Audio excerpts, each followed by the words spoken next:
안녕하세요, 여러분. 오늘 소개해드릴 사연은 오랜 전통을 지켜온 시댁과 기독교 신앙을 가진 며느리 사이에서 벌어진 갈등에 대한 이야기입니다. 저희 집안은 대대로 명문가라는 자부심이 있었고 그 자부심의 근원에는 언제나 조상님을 모시는 제사가 있었습니다. 제사는 단순한 의례가 아니었습니다. 그것은 저희 가문의 역사였고 살아있는 사람들과 이미 떠난 이들을 이어주는 굳건한 다리였으며 무엇보다 제가 살아온 삶의 뿌리이자 흔들림 없는 중심이었습니다. 제게 제사는 곧 삶 그 자체였습니다. 저는 어린 시절부터 명절마다 온 집안이 북적거리는 풍경 속에서 자랐습니다. 고조할머니부터 어린 막내 조카까지 3대가 넘는 가족들이 한자리에 모여 제사를 준비했습니다. 이른 새벽부터 분주하게 움직이는 어머니와 숙모님들의 모습은 제게 경외감마저 안겨주곤 했습니다. 김이 모락모락 나는 흰 떡을 빚고 정성스레 전을 부치며 밤늦도록 제사상에 올릴 음식들을 마련하는 그들의 뒷모습은 제가 본 어떤 노동보다도 숭고해 보였습니다. 그때는 그저 어른들이 하는 일이려니 했지만 어렴풋이 알 수 있었습니다. 이 모든 정성이 조상님께 대한 깊은 존경과 사랑에서 비롯된다는 것을요. 특히 저희 할머니는 제사에 대한 남다른 신념을 가지고 계셨습니다. 할머니는 늘 우리가 이렇게 잘 살 수 있는 것은 다 조상님들의 보살핌 덕분이라며 제사의 중요성을 강조하셨습니다. 얘야, 제사는 조상을 섬기는 마음의 표현이란다. 눈에 보이지 않지만 우리 조상님들은 언제나 우리 곁에서 우리를 지켜보고 계셔. 그러니 우리가 그분들께 감사의 마음을 표하고 가문의 번영을 빌어야 하는 건 당연한 도리 아니겠니? 할머니의 말씀은 제 어린 마음에 깊이 새겨졌습니다. 명절 아침, 정갈한 한복을 입고 엄숙하게 제사상 앞에 앉아 절을 올리던 할아버지와 아버지의 모습은 제게 가문의 위엄과 전통의 무게를 느끼게 해주었습니다. 그 순간 저는 저희 집안이 얼마나 뿌리 깊은 곳인지를 온몸으로 체감하곤 했습니다. 결혼 후 제가 시어머니가 되고 이 집안의 안살림을 도맡게 되었을 때 저는 할머니와 어머니의 뒤를 이어 그 전통을 지키는 것이 제 소명이라고 생각했습니다. 제사를 준비하는 일은 결코 쉽지 않았습니다. 며칠 밤낮으로 장을 보고 재료를 손질하고 밤샘하며 음식들을 만들어야 했습니다. 허리도 아프고 손끝은 얼얼했지만 제사상에 정성껏 올린 음식들을 보며 저는 늘 뿌듯함과 보람을 느꼈습니다. 제가 정성을 다할수록 조상님들의 은덕이 저희 집안에 가득할 것이라는 굳은 믿음이 있었기 때문입니다. 자식들이 성장하고 손주들이 태어나면서 제사는 더욱 큰 의미를 갖게 되었습니다. 아이들이 제사상 앞에서 고사리 같은 손으로 절을 올리는 모습을 볼 때면 저는 말로 표현할 수 없는 벅찬 감동을 느꼈습니다. 아, 이렇게 우리의 전통이 대를 이어 전해지는구나. 우리 가문의 역사가 계속되는구나 하는 안도감과 감사함이 밀려왔습니다. 그래서 저에게 제사는 단순한 의례가 아니었습니다. 그것은 저의 정체성이었고 가족 간의 유대감을 다지는 소중한 시간이었으며 과거와 현재, 미래를 잇는 끈이었습니다. 제사상 앞에서 모두가 함께 고개를 숙이고 한마음으로 조상님을 기리는 그 순간이야말로 저희 가족이 가장 완전하고 평화로운 때라고 생각했습니다. 제가 힘들 때나 기쁠 때나 조상님께 의지하고 감사하는 마음은 저를 지탱해 주는 가장 큰 힘이었습니다. 조상님께 올리는 경건한 제사는 제게 삶의 의미를 부여하고 제가 살아가는 이유가 되었습니다. 그러한 제사를 존중하고 지켜나가는 것은 저 자신을 존중하고 저희 가문을 지키는 일과 다름없었습니다. 하지만 몇 해 전 우리 아들이 결혼을 한다며 데려온 아이는 저와는 참 많이 다른 아이였습니다. 곱상한 얼굴에 야무져 보이는 인상, 처음에는 마음에 쏙 들었습니다. 그런데 대화 도중 아이가 교회를 다닌다는 이야기를 듣고는 저도 모르게 마음 한구석이 싸늘해지는 것을 느꼈습니다. 물론 종교의 자유가 있는 시대에 며느리가 어떤 종교를 믿든 제가 왈가왈부할 일은 아니겠지요. 하지만 저희 집안의 오랜 전통인 제사를 어떻게 받아들일지는 솔직히 염려스러웠습니다.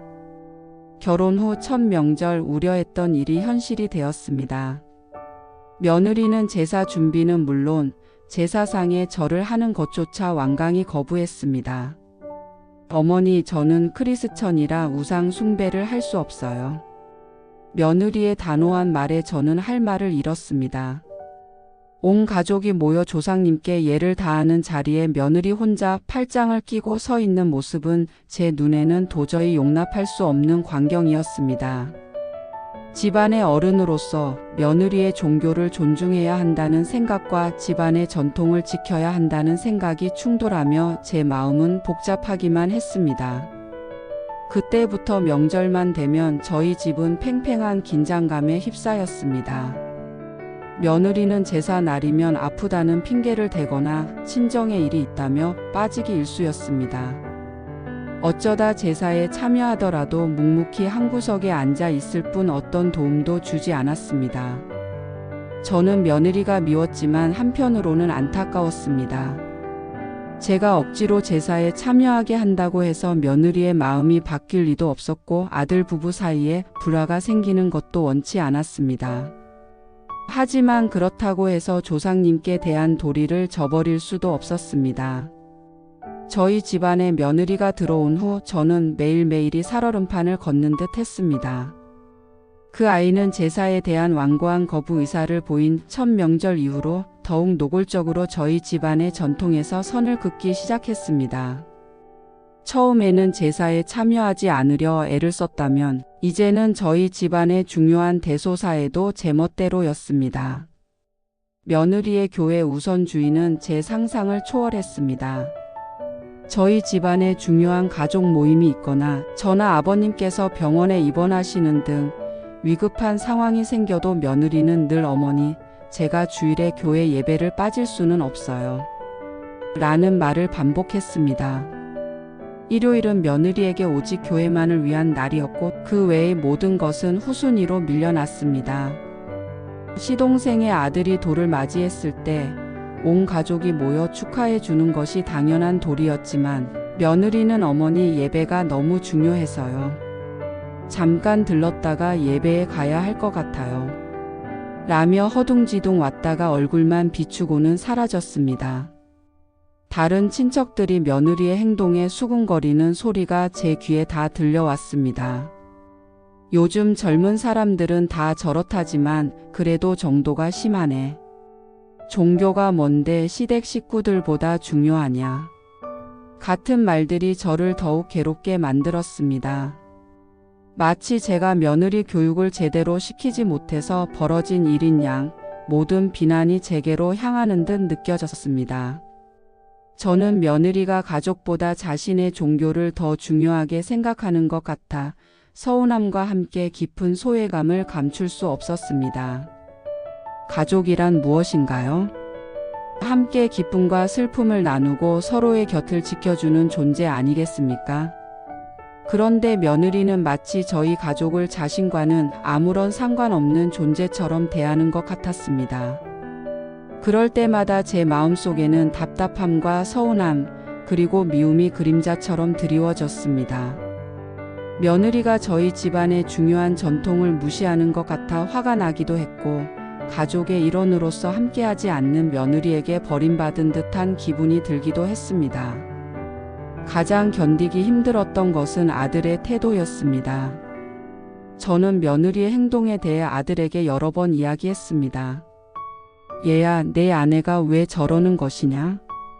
교회 가는 것이 그렇게 중요해서 시댁 식구들을 다 무시해도 되는 것이냐? 명절에 제사 한번 같이 지내주는 것이 그렇게 힘드냐? 조상님께 불효하는 것이 아니냐? 제 마음을 찢는 듯한 답답함을 토로했습니다. 하지만 아들은 늘 피곤하다는 듯 한숨을 쉬거나 제 속을 더욱 뒤집어 놓는 말을 했습니다. 엄마, 저도 힘들어요. 엄마는 엄마 입장만 생각하시지만 며느리도 자기 신앙을 지키는 것뿐인데 너무 뭐라 하지 마세요. 며느리도 자기 나름대로 스트레스 받을 거예요. 아들의 말은 제 가슴을 비수처럼 찔렀습니다. 아들은 제 편을 들어주기는커녕 오히려 며느리의 입장을 대변하는 듯 했습니다. 제가 아들을 붙잡고 하소연이라도 할라치면 아들은 늘 이런 식의 태도를 보였습니다.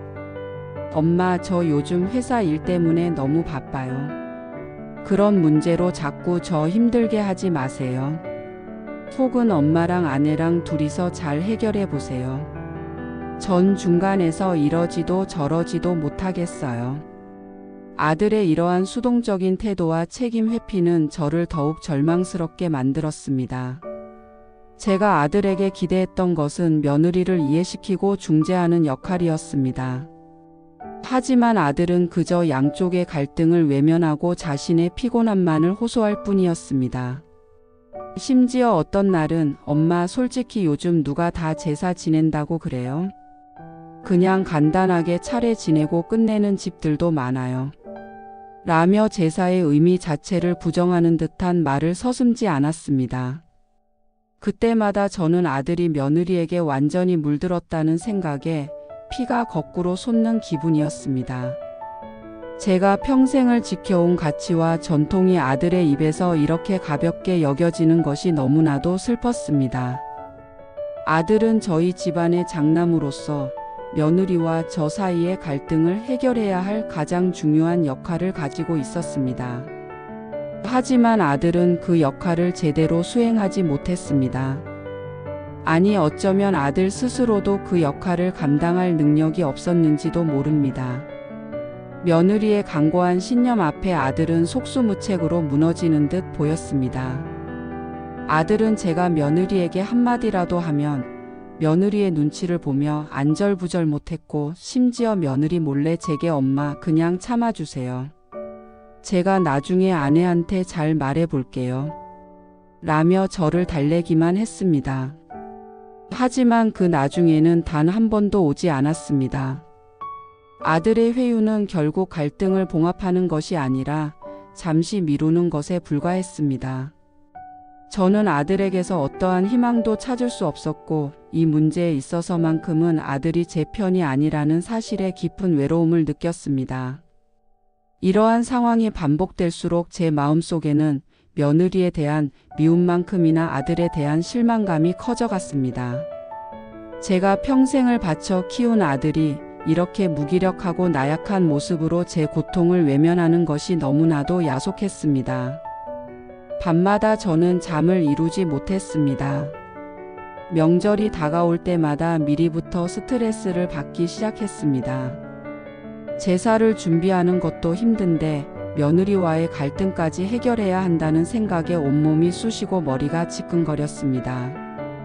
약국에서 신경 안정제를 사다 먹기 시작했지만 그것도 잠시뿐이었습니다. 눈을 감으면 제사상 앞에서 홀로 팔짱을 끼고 서 있는 며느리의 모습과 그런 며느리의 눈치를 살피며 제게 한숨만 쉬는 아들의 모습이 번갈아 나타나 저를 괴롭혔습니다. 주변 사람들은 저에게 요즘 세상에 무슨 제사냐, 며느리 힘들게 하지 말고 편하게 해줘라 등의 조언을 건넸습니다. 저의 오랜 친구 중 한 명은 친구야, 이제 시대가 변했어. 억지로 시킨다고 될 일이 아니야. 내가 먼저 내려놓아야 편해진다. 라고 말하기도 했습니다. 그들의 조언은 어찌 보면 합리적이었고 제게도 잠시나마 갈등에서 벗어나고 싶은 유혹을 느끼게 했습니다. 하지만 저는 그들의 말을 쉽사리 받아들일 수 없었습니다. 제사는 단순히 형식적인 의례가 아니라 저희 집안의 뿌리이자 정체성이었습니다. 그것은 제가 평생을 바쳐 지켜온 가치였고 저를 있게 한 조상님들에 대한 마지막 도리라고 생각했습니다. 저에게는 조상님을 모시는 일이 무엇보다 중요했고 며느리에게도 제사의 진정한 의미를 이해시키고 싶었습니다. 하지만 며느리는 자신의 신념을 굽히지 않았고 아들은 그 사이에서 아무런 역할도 하지 못했습니다. 이 모든 상황 속에서 저는 완전히 고립된 듯한 기분을 느꼈습니다. 저는 더 이상 어떻게 해야 할지 막막했습니다. 이대로는 안 된다는 생각과 함께 이 지긋지긋한 갈등을 끝낼 방법을 필사적으로 찾기 시작했습니다. 제 마음속에는 마지막 남은 자존심과 함께 이 상황을 반전시킬 묘책이 필요하다는 절박함이 들끓었습니다. 이대로 며느리에게 그리고 시대의 흐름이라는 명목으로 제 소중한 전통을 포기할 수는 없었습니다. 저는 며느리의 완강한 태도 그리고 아들의 무기력함 속에서 오히려 역설적으로 더 단단하고 날카로운 결심을 하게 되었습니다. 그러던 어느 날 며느리는 저에게 폭탄 선언을 했습니다.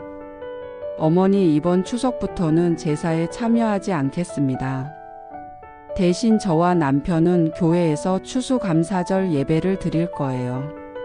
며느리의 말에 저는 그 자리에서 얼어붙었습니다.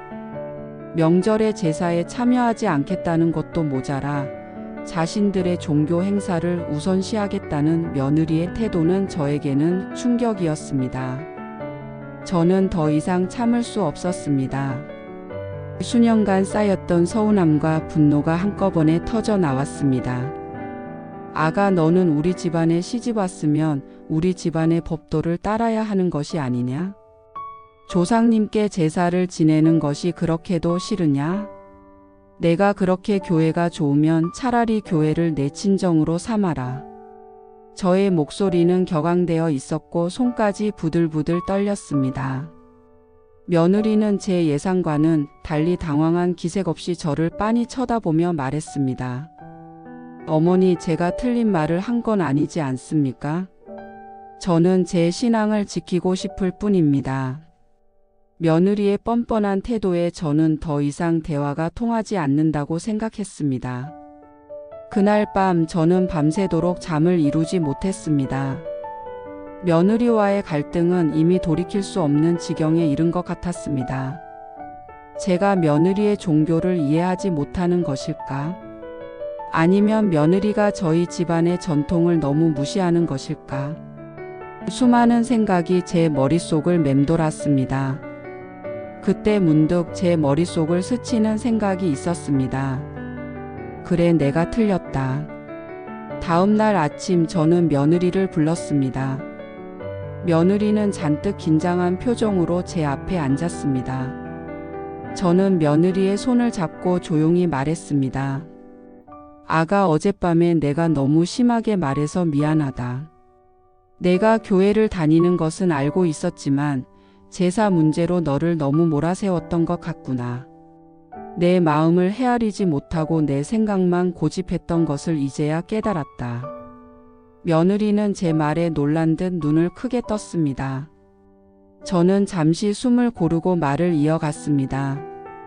하지만 아가, 내가 우리 집안의 며느리로서 조상님께 예를 다하는 모습을 보이지 않는다면 다른 사람들이 너를 어떻게 생각하겠니? 내가 교회를 다니든 절에 다니든 그건 내 자유다. 그런데 말이다, 내가 곰곰이 생각해 봤는데 내가 그렇게 종교적인 믿음이 깊으니 오히려 이 집안에 더 큰 복을 가져다 줄 수도 있겠다는 생각이 들더구나. 며느리는 의아한 표정으로 저를 바라봤습니다. 어머니, 무슨 말씀이신지. 아가, 너는 이제부터 제사에 직접적으로 참여하지 않아도 좋다. 하지만 대신 너에게 이 집안의 아주 중요한 임무를 맡기려고 한다. 제사 날 너는 이 집안의 기도 대리인이 되는 거다. 온 가족이 제사를 지내는 동안 너는 따로 시간을 내어 내가 믿는 방식대로 우리 조상님들의 영혼의 안식과 우리 집안의 평안과 번영을 위해 진심으로 기도해 주렴. 그리고 제사가 끝나면 내가 기도하며 느꼈던 좋은 기운과 메시지를 우리 가족에게 나누어 주렴. 어떠니? 너의 신앙심을 이 집안을 위해 긍정적으로 활용할 수 있지 않겠니? 며느리는 제 말에 믿을 수 없다는 듯 저를 한참 동안 바라보더니 이내 눈물을 왈칵 쏟아냈습니다. 어머니, 제가 감히 그런 중요한 역할을 맡을 수 있을까요? 정말 그렇게 해도 될까요? 그럼 내 진심 어린 기도가 어떤 재물보다 값질 것이고 어떤 형식보다 더 큰 의미를 가질 것이라고 나는 믿는다. 이것이 바로 우리가 서로의 다름을 인정하고 함께 살아가는 새로운 방식이 될 거다. 그 후 저희 집 명절은 정말 특별해졌습니다. 제사 때마다 며느리는 조용히 자신의 방에서 기도했고 제사가 끝나면 온 가족이 모여 며느리의 기도를 들었습니다. 며느리는 기도 속에서 느꼈던 따뜻한 메시지와 희망을 전해주었고 신기하게도 그 시간은 저희 가족 모두에게 큰 위로와 평화를 가져다 주었습니다. 며느리는 더 이상 제사가 부담스럽지 않았고 오히려 가족의 중요한 일원으로서 자신의 역할을 다한다는 자부심을 가졌습니다. 저 또한 며느리의 신앙심을 통해 저희 집안에 새로운 긍정의 에너지가 흘러들어오는 것을 느낄 수 있었습니다. 오늘의 이야기는 여기까지입니다. 시간 나실 때 구독, 좋아요 부탁드립니다.